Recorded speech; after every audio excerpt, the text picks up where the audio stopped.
जंहिंमें SUP सरबराह जलाल Mahmud Shah function मुस्लिम league के अॻवान पीर पागारे से मुलाकात की है। उन मुलाकात जा कहिड़ा तफ़सील आहिनि अपडेट करे रहियो आहे KT न्यूज़ जो रिपोर्टर दोदो चांडियो। जी दोदा तव्हां ॿुधी सघो था मूंखे?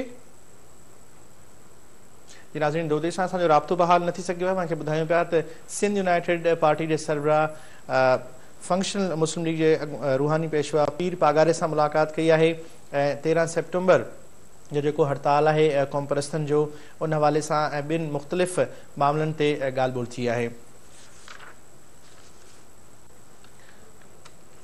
मूंखे ॿुधायूं पिया नाज़रीन त सिंध यूनाइटेड पार्टी के सरबराह जलाल महमूद शाह फंक्शनल मुस्लिम लीग के सरबराह और रूहानी पेशवा पीर पागारे से मुलाकात की है। उन मुलाकात में 13 सेप्टेम्बर से जो इम्कानी मकानी निज़ाम हो उन के हवाले से मुख्तलिफ मामलों से गालियों क्यों हड़ताल के हवाले से बिन मुख्तलिफ सियासी मामलों से गालियों थी। SUP सरबराह सैयद जलाल महमूद शाह की पीर पागारे से मुलाकात। नाज़रीन,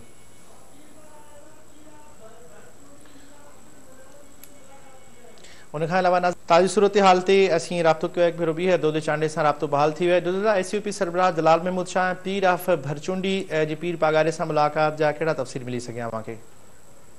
जी हिते हिते राजा हाउस से उन्हनि रूहानी पेशा पिसा पागारे से भरचुंडी पीर मियां अब्दुल मन्नान मुलाकात की है। उन मुलाकात दौरान हुन फंक्शन मुस्लिम लीग में शमूलियत जो ऐलान किया।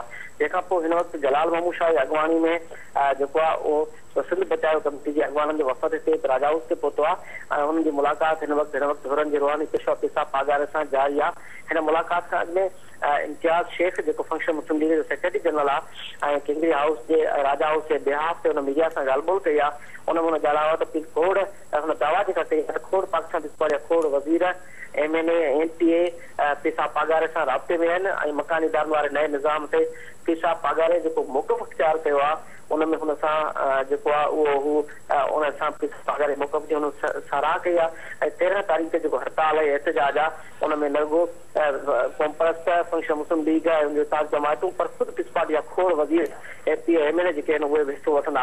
उन दौरान इम्तियाज़ शेख चयो त पिसा पागारे चयो आहे त असां हिन ऑर्डिनेंस जेको आहे उनखे विराइण जो ऑर्डिनेंस सम्झूं था। उन करे असां सम्झो था सिंधी ऐं उर्दू ॻाल्हाइण जे विच में इख़्तिलाफ़ पैदा थींदा ऐं अमन अमान जी सूरत हाल ख़राब थी ग़लती लहर आहे। तंहिं करे पीस पार्टी फौरी तौर जेको आहे पहिरीं इहो ऑर्डिनेंस वापसि वठे। उनखां पोइ पीस पार्टी जे सां के ॻाल्हियूं थी सघनि थियूं। ऐं फंक्शन लीग जो भॻवान इम्तियाज़ शेख चवणो त पिसा पागारे इहो यकीन ॾियारियो आहे सिंधी माण्हुनि खे। जी महिरबानी दोदो चांडियो अमान जी।